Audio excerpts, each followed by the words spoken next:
질의해 주시기 바랍니다. 네, 경기도 고양시갑 김성혜입니다. 저는 후보자님께 개인 윤리에 관한 질문을 하는 게 아니라 정책 청문회를 하려고 하는 거니까요. 예.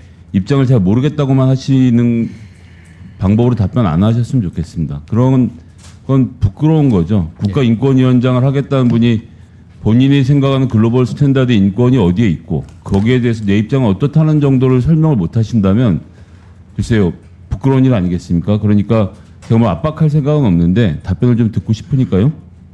예, 말씀을 좀 해주셨으면 좋겠습니다.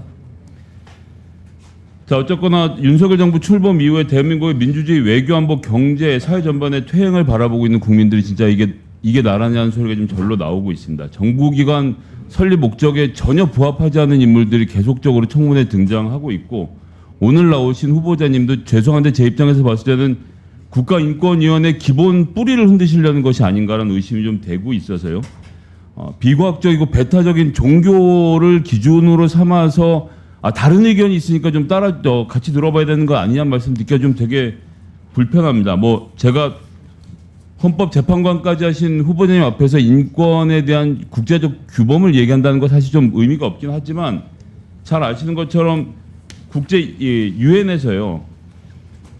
2차 세계대전 이후 보편적인 인권에 대해서 합의를 하고 인권선언문 만들었는데 세계인권선언 하고 나서 이게 각 나라별로 잘 전포가 안 되니까 각 나라별로 이걸 좀 책임져줄 국가인권기구를 만들자라는데 전 세계적으로 합의를 하고 우리나라도 그게 들어선 거라 뭐 권고니까 우리가 논의하면 된다라고 하지만 유엔에서 웬만큼 전 세계적으로 합의가 된 내용에 대해서만 지금 권고를 하고 있는데 그런 내용들을 지키고 집행하려고 하는 것이 국가인권위원회다라는 생각에 동의하십니까?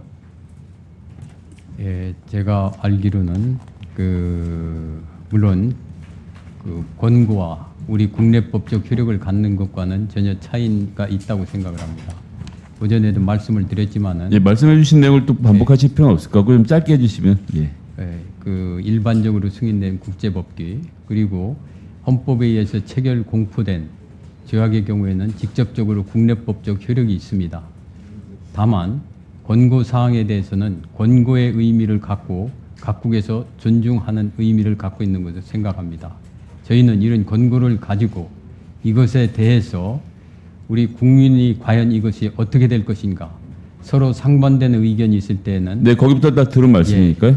그 정도 하겠습니다. 그거를 잘 고려해서 우리가 국내법적 효력을 갖는 조치를 해야 된다고 생각합니다. 그런 점에서는 안창호 후보자님이 극렬한 근본주의적 종교를 바탕으로 성소수자를 혐오하고 유엔이 촉구하는 차별금지법을 왜곡 선동에 앞장선 사람이다 라고 제가 말하는 게 아니라 보도가 이어지고 있는데 대한민국의 중앙 일간지들 뭐 잘 아시는 것처럼 차별금지법 도입되면 에이즈 항문암 확산 이런 인권위원장 내정자 뭐 경향신문의 보도도 있고요. 한겨레신문에서는 안창호 차별금지법 공산주의 혁명에 이용될 수 있어서 우려 이런 식의 좀 우려스러운 보도들이 이어지고 있는데 저는 이러한 주류의 의견에 대해서 좀 너무 종교적으로 후보자님 반대하시는 게 아닌가 좀 걱정이 되고요. 물어도 되겠습니까? 그런 점에서 하나만 좀 제가 여쭤보고 싶은 것은요. 예. 강연에서 진화론 하나의 가설에 불과하기 때문에 배울 필요가 없다라고 하면서 교육과정에서 진화론 가르칠 거면 창조론도 가르쳐야 된다. 제가 뭐 밖에서 이런 주장하시는 건 뭐 100번 양보해서 그런 줄 알겠는데 이번에 서면 질의에도 그렇게 답변하셨더라고요. 그러니까 창조론을 같이 가르쳐야 된다라고 생각하시는 거죠. 거기서 말하는 창조론은 무엇인가요? 제 개인적인 말씀을 드리면은 아니요. 창조론이 무엇인지에 대해서만 설명을 해주시면 제가 다음 질을 좀 이어갈까 합니다. 하나님께서 천지를 창조하셨다 그 말씀입니다. 그걸 과학적으로 어떻게 교과서에서 가르치나요? 반면에 진화론에 대한 과학적 증명이 저는 없다고 생각을 합니다. 성경에 나와서 제가 지금 기독교 신자라서 지금 말을 더듬게 되는데 성경에 나와서 과학적이고 진화론은 과학적이 아니니까 담으면 안 된다는 말씀하셨지만요. 성경에 과학적이라는 말씀을 안 드린 것 같습니다. 지금으로부터 40년 전에 1981년에 루이지애나주 의회에서 창조과학을 가르치겠다라고 주에서 하다가 이게 소송에 걸려서요. 연방 대법원에서 진화론을 가르치는 교실마다 창조론을 가르치는 것은 특정 종교 사상을 퍼뜨리는 일이기 때문에 안 된다라고 이미 위헌 판정을 40년 전에 했는데 지금 40년이 지난 지금 창조론을 가르쳐야 된다는 말씀을 인권위원장이 하고 계신 게 우리나라 인권위원회 특히 윤석열 대통령의 수준이라는 점에서 너무나도 안타깝고요. 이런 겁니다. 회사 대표가 있는데 자, 제가 재정 책임자를 새로 모시고 왔습니다. 재정에 밝고 회계법에 능통해 있고 또 아주 가정적이고 훌륭하신 분입니다. 라고 해서 저희가 검증을 해보니 도박을 좋아하시는 거예요. 그래서 이러면 안 되지 않겠냐 했더니 나오신 분이 도박은 내가 회사에서 하지 않겠다. 퇴근하면 하겠다고 하는데 저희는 그 모든 다른 조건이 갖춰졌다고 하더라도 물론 그 지금 후보자께서 갖고 계신 여러 가지 헌법적 인권적인 감수성에 대해서 제가 다른 서면 질의선 봤습니다만 특히 이 부분에 대해서 종교적 신념을 서면 답변에 싣고 오늘 답변 과정에서도 말씀하실 만큼 강하게 갖고 있는데 이런 분이 지금 국제 기준에 맞춘 국가인권위원회를 할 수 있겠느냐. 국제 인권 기준에 따라서 설립된 준국제기구인 국가인권위원회에서 국제 인권 규범에 맞는 인권 정책과 인권 침해를 구제하는 기구라는 점 우리가 생각해 봐야 될 것 같은데요. 이런데 근본주의적 종교관을 갖고 지금 제가 보기엔 완전히 시대착오적인 주장들을 하고 계시는 후보자님은 사퇴하시는 게 맞지 않나. 이렇게 좀 생각을 합니다. 자, 이어서 질문을 한번 좀 이어가서 드리도록 하겠습니다. 차별금지법이 동성애에 대해서 긍정적인 환경을 조성해서 교회를 혐오하게 만들고 교회가 차별금지법 때문에 동성애 죄성을 지적하는 걸 못해서 위축이 되면 공산주의자 그람시의 바람대로 가정, 교회 및 국가 공동체의 변질과 해체의 원인이 돼서 공산주의 혁명으로 가는 긴 행진의 수단이 될 수 있다는 우려를 하시고 계시는데 공산주의 혁명이 우리나라에서 성공할 가능성 몇 % 정도로 보십니까? 저는 거기에 대해서 우려를 표명했을 따름입니다. 아니, 그러니까 그 말씀은 공산주의 혁명 우리나라에서 일어날 수 있다는 전제가 있는 거 아닙니까?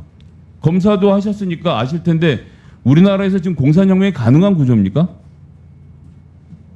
너무 체제에 대해서 믿지 못하시는 거 아니에요? 이렇게 자유민주주의가 튼튼하게 있는 나라에서 공산주의자가 나올 수는 있겠지만 공산혁명이 된다? 이렇게 생각하시는 건 좀 과도한 주장 아니십니까?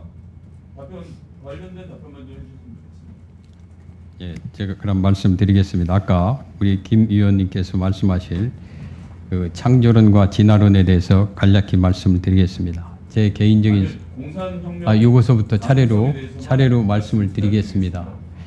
그래서 예, 위원장님. 예. 네. 창조론과 진화론에 대한 한마디로 그냥 하겠습니다. 한마디 해주시고 예. 바로 공산혁명의 가능성에 대한 질문에 예, 집중해서 알겠습니다. 답변해 주십시오. 개인적으로는 창조론도 그렇고 진화론도 그렇고 단순한 믿음의 문제로 생각을 하고 있습니다. 과학적인 증거보다는 믿음의 문제로 생각하고 있기 때문에 개인적으로는 양자에 대해서 같이 가르쳤으면 좋겠습니다만은 제가 그거를 학교에서 어떻게 해야 된다 이런 위치에 있지도 않을 거고요. 인권위원장이 되더라도 그렇기 때문에 그거는 제 영역의 바퀴라고 생각을 합니다. 다만 아까도 말씀드렸습니다만은 제 종교적 이런 신념이 인권위의 객관성을 훼손시키지는 않을 겁니다. 두 번째, 차별금지법이 공산혁명이라고 지적한 이유는 첫째, 그런 이걸 우리 보자 하는 분들이 얘기를 하지 말아서 그런데 공산주의자들 중에 소위 말하는 네오 막시스트들 중에는 바로 이런 얘기를 하는 사람이 있습니다. 동성애는 사회주의 혁명, 공산주의 혁명의 중요한 핵심적 수단이다. 이런 주장이 있습니다. 제가 그런 것들을 듣고 또 여러 가지 상황을 비추어 볼 때 가능성이 제로라고는 저는 생각하지 않습니다. 그렇기 때문에 제가 우려를 표명한 겁니다. 이렇게 이용이 될 수 있다. 그 부분에 드리는 말씀인데 대한민국이 어떤 나라인데 그런 몇몇 사람들의 공산주의 시도로 혁명이 이루어지겠냐라고 여쭤보는 겁니다. 왜 이렇게 국가에 대한 믿음이 약하십니까? 자유민주주의에 대한 기본적인 믿음이 없으시니까 지금 이 나라에서 공산혁명이 가능하다고 말씀하시는 게 저는 어떻게 그런 국가관으로 국가위원장의 인권위원장이 도전하시는 건지 답답해서 말씀드리는 겁니다. 몇 가지만 하겠습니다. 네, 김성애 의원님 수고하셨습니다. 다음은 존경하는 강명구 의원님 질의해 주시기 바랍니다.